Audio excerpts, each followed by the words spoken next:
আজকে কেউ কেউ আমাদেরকে বলেন আমরা দলে ছোট, কেউ কেউ বলেন আমরা ভোটে কম পাবো। আমরা তাদেরকে একটা কথা পরিষ্কার বলি, এই দলে ছোট, এই ভোটে কম পাওয়া লোকগুলোই বিগত 15 বছরের সবচেয়ে আন্দোলনে ত্যাগ এবং কোরবানির ঐতিহাসিক নাজরানা পেশ করে ফ্যাসিস্টদের থেকে বাংলাদেশকে উদ্ধার করেছে। আমাদের নেতৃবৃন্দ ফাঁসির মঞ্চে হাসতে হাসতে গিয়েছেন, ফাঁসির মঞ্চের কাছে আত্মসমর্পণ না করে, দেশি বিদেশি কোনো প্রভুর কাছে আত্মসমর্পণ না করে এক আল্লাহর কাছে এবং দেশপ্রেমের কাছে তারা নিজেদের মাথা উঁচু করে রেখে এই দেশটাকে তারা উঁচু করে রেখে গিয়েছেন।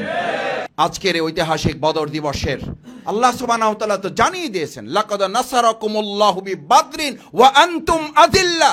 নৈতিকতার বলে যদি তোমরা বলিয়ান থাকো, আল্লাহর উপর যদি তোমরা ভরসা রাখো, আমি তোমাদেরকে ওই দুর্বল অবস্থায় বদরে 313 জনকে 1000-এর উপরে বিজয় দিয়েছিলাম। ওই আল্লাহ 2024 সালে আমাকে কেউ কেউ বলতেন, মাসুদ ভাই বড়রা পারলো না, ছোটরা পারলো কিভাবে? আমি বললাম এটা আল্লাহর একটা পরিকল্পনা, যে আল্লাহ তাআলা বড়দেরকে দিয়ে শেখ হাসিনার মতো ফ্যাসিস্টকে শেষ করবেন না। আমাদের ছোট ছাত্র জনতা, সন্তানতুল্য ছোট ভাইদের হাতে একে শেষ করে আরেকবার প্রমাণ করেছেন, নৈতিকতার শক্তি থেকে বলিয়ান হলে আর একদিকে দম্ভ অহমিকা যত বেশি করবে, তাকে তার চেয়ে অত ছোট জিনিস দিয়ে তাকে শেষ করে দেবেন। ভবিষ্যতেও যদি কেউ ফ্যাসিস্টদের স্বৈরাচারীর নীতি অবলম্বন করেন, মনে রাখতে হবে এর চেয়ে ছোট জিনিস দিয়ে তাদেরকে শেষ করার ক্ষমতা আল্লাহর আছে। পবিত্র মাহে রমাদান মূলত শুধু কোরআন নাজিলের মাস না, এটা কোরআন বিজয়েরও গুরুত্বপূর্ণ মাস। কিন্তু আমাদের জন্য দুর্ভাগ্য হচ্ছে কোনো কোনো ক্ষেত্রে কেউ কেউ কখনো কখনো আমরা এই রমাদানকে শুধুমাত্র কদরের মাস মনে করি, শুধুমাত্র কোরআন নাজিলের মাস মনে করি। কিন্তু এই মাস যে কদরেরও মাস, এই মাস যে বদরেরও মাস, এই চিন্তা, এই দৃষ্টিভঙ্গি আরও আগে মুসলিমরা যদি আমরা ধারণ করতে সক্ষম হতাম, তাহলে আমরা বদরও পেতাম, আমরা মুসলিম উম্মাহ গোটা বিশ্বে মানুষদেরকে, পৃথিবীকে শাসন করে সম্মান এবং মর্যাদার জায়গায় আসীন হতে পারতাম। কিন্তু আমরা যেভাবে কদরকে ধারণ করি, ঠিক একইভাবে কিংবা তার চেয়ে অনেক বেশি করে বদরকে ধারণ করতে না পারার কারণেই কদরের পিছনে যেভাবে ছুটছি, ঠিক একইভাবে মুসলিম উম্মাহ যদি আজকে বদরের পিছনে ছুটতে পারত, যদি আমরা ঠিক একইভাবে কদরের মাধ্যমে রোহবান আল লাইল, আল্লাহর 10-20 গিরির সিদ্ধান্ত যেমন আমরা গ্রহণ করেছি, ঠিক একইভাবে বদরের মাধ্যমে সৈনিকগিরির সিদ্ধান্ত যদি আমরা নিতে পারতাম, তাহলে আমরা শুধুমাত্র ব্যক্তিগতভাবে না, দুনিয়ার সামগ্রিকতার বিবেচনায় বিজয়ী জাতি হিসাবে ইতিমধ্যে প্রতিষ্ঠিত হওয়া আমাদের পক্ষে সম্ভব ছিল। সম্মানিত ভাই এবং বন্ধুগণ, সেই জন্য আল্লাহ তাআলা বলেন, কুল জা আল হক, সত্য তো এসে গেছে, আমি তো সত্য তোমাদেরকে দিয়েছি, মহাগ্রন্থ আল কোরআন এসে গেছে, এরপরও তোমরা মানবরচিত মতবাদের পিছনে ছুটছো কেন? কুল জা আল হক ওয়া যাহাক আল বাতিল। আবুল হেকাম কোরআন নাজিল হওয়ার আগ পর্যন্ত তো সে আবুল হেকাম ছিল, সুতরাং সেই কোরআন তো আমি তোমাদেরকে দিয়েছি। এখন তো সে আবুল হেকাম না, এখন সে কি? এখন তো আবু জেহেল। এখনো তোমরা আবু জেহেলের পিছনে ছুটবা? আচ্ছা, সেই জমানায় কোরআন নাজিল যদি আজকের জমানায় হতো, তাহলে আজকের জমানায় যারা মানুষের তৈরি করা মতবাদের পিছনে ছুটছেন, মানুষের তৈরি করা মত পথ চিন্তা দিয়ে অর্থনীতি, রাজনীতি, পররাষ্ট্রনীতি, সংস্কৃতি, তারপরে বাংলাদেশের অন্যান্য সেক্টরগুলোকে এখনো সংস্কারের কথা যারা ভাবছেন, আজকের যুগে কোরআন নাজিলের এই মানুষগুলোই আবুল হেকামের যত ধবজাদারি হোক, যত বেনামে নামে ঘোষণা করুক, বুদ্ধিজীবী হিসাবে নিজেদেরকে প্রমাণ করুক, কোরআন নাজিল হওয়ার পর কোরআনের বাইরের চিন্তা দিয়ে কোনো মত পথে কেউ যদি ধাবিত হয়, সে শফিকুল ইসলাম মাসুদ হলেও সে কি আবুল হেকাম না হয়ে আবু জেহেল হবে? আজকে আমি বাংলাদেশের যখন সংস্কারের এক বিরাট আয়োজন চলছে, এই ডান বাম সামনে পিছনে দেশে দেশের বাইরের সমস্ত বুদ্ধি দিয়েও প্রিয়নবী মুহাম্মদ রাসূলুল্লাহ সাল্লাল্লাহু আলাইহি ওয়াসাল্লামের মতো আর বুদ্ধিজীবী, মুহাম্মদ রাসূলুল্লাহ সাল্লাল্লাহু আলাইহি ওয়াসাল্লামের মতো আর এত বড় পররাষ্ট্রনীতিবিদ, মুহাম্মদ সাল্লাল্লাহু আলাইহি ওয়াসাল্লামের চেয়ে এর চেয়ে আর বড় ঐতিহাসিক, মুহাম্মদ সাল্লাল্লাহু আলাইহি ওয়াসাল্লামের মতো এর চেয়ে আরো বড় কোনো সৈনিক, মুহাম্মদ সাল্লাল্লাহু আলাইহি ওয়াসাল্লামের চেয়ে এর চেয়ে আরো বড় কোনো সাংস্কৃতিবিদ এই পৃথিবী থেকে জন্ম নেবে? কোনো সম্ভাবনা আছে? এটা তো আল্লাহ তাআলা শেষ করে দিয়েছেন।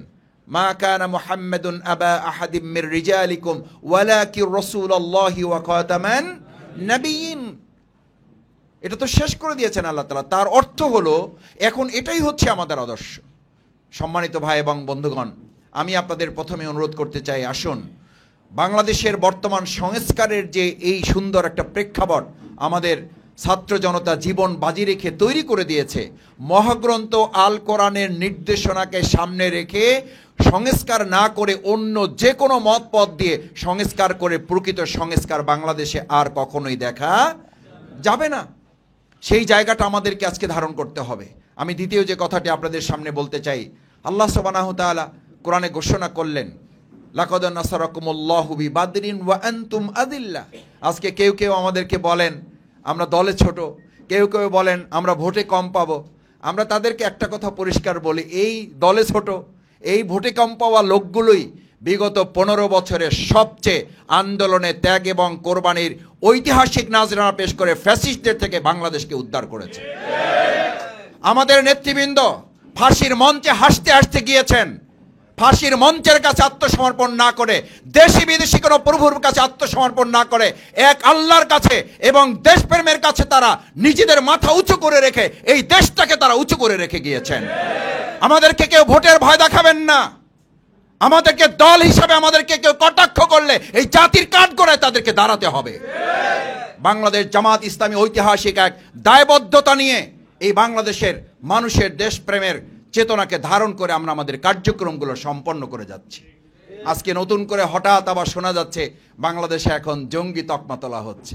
এই জঙ্গি তকমা তো তুলেছিল ফ্যাসিস্ট এবং তাদের দোসররা। তারা ছিল সবচেয়ে বড় জঙ্গি যারা জঙ্গি তকমা তুলে আয়নাঘরকে জায়েজ করেছিল। এই জঙ্গি তকমা তুলে খুন গুম রিমান্ডকে তারা জায়েজ করেছিল। আজকে নতুন করে একই জঙ্গি তকমা তুলে আবার বাংলাদেশকে সেই 15 বছরের অন্ধকারের যুগে ফিরে নেওয়ার ষড়যন্ত্রের অংশ হিসাবেই তারা এই কাজগুলো করছে। আমরা দ্ব্যর্থহীন কণ্ঠে বলতে চাই, জঙ্গি তকমা দিয়ে বাংলাদেশকে আর নতুন কোন ষড়যন্ত্রের ফাঁদে ফালানো যাবে না। আমাদের আজকের এই ঐতিহাসিক বদর দিবসের আল্লাহ সুবহানাহু ওয়া তাআলা তো জানিয়ে দিয়েছেন, লাকাদ নাসারাকুমুল্লাহু বিবাদরিন ওয়া আনতুম আযিল্লা। নৈতিকতার বলে যদি তোমরা বলিয়ান থাকো, আল্লাহর উপর যদি তোমরা ভরসা রাখো, আমি তোমাদেরকে ওই দুর্বল অবস্থায়, ওই তোমাদেরকে শক্তিহীন অবস্থায় বদরে 313 জনকে 1000-এর উপরে বিজয় দিয়েছিলাম। ওই আল্লাহ 2024 সালের সমস্ত মেকানিজমে গোটা পৃথিবীকে ধারণ করে যারা মনে করেছিল 41 সাল না তারা যতদিন বেঁচে থাকবে, এটা তারা অহংকার করে বলেছিল না? বলে নাই। এই অহংকারী জাতিকে আল্লাহ তাআলা, আমি একথাও বহুবার বলেছি, এই বদরের শিক্ষায় মাজ মুআব্বাস রাদিয়াল্লাহু তাআলা আনহুর মতো আমাদের ছোট্ট সাহাবীদেরকে দিয়ে শেষ করছে আবু জেহেলের মতো সবচেয়ে বড় বদমাইশটাকে, সবচেয়ে বড় ইসলাম বিরোধী শক্তিটাকে। আমাকে কেউ কেউ বলতেন, মাসুদ ভাই বড়রা পারলো না, ছোটরা পারলো কিভাবে? আমি বললাম এটা আল্লাহর একটা পরিকল্পনা, যে আল্লাহ তাআলা বড়দেরকে দিয়ে শেখ হাসিনার মতো ফ্যাসিস্টকে শেষ করবেন না। আমাদের ছোট ছাত্র জনতা সন্তান তুলো ছোট ভাইদের হাতে একে শেষ করে আরেকবার প্রমাণ করেছেন, নৈতিকতার শক্তি থেকে বলিয়ান হলে আর একদিকে দম্ভ অহমিকা যত বেশি করবে তাকে তার চেয়ে অত ছোট জিনিস দিয়ে তাকে শেষ করে দেবেন।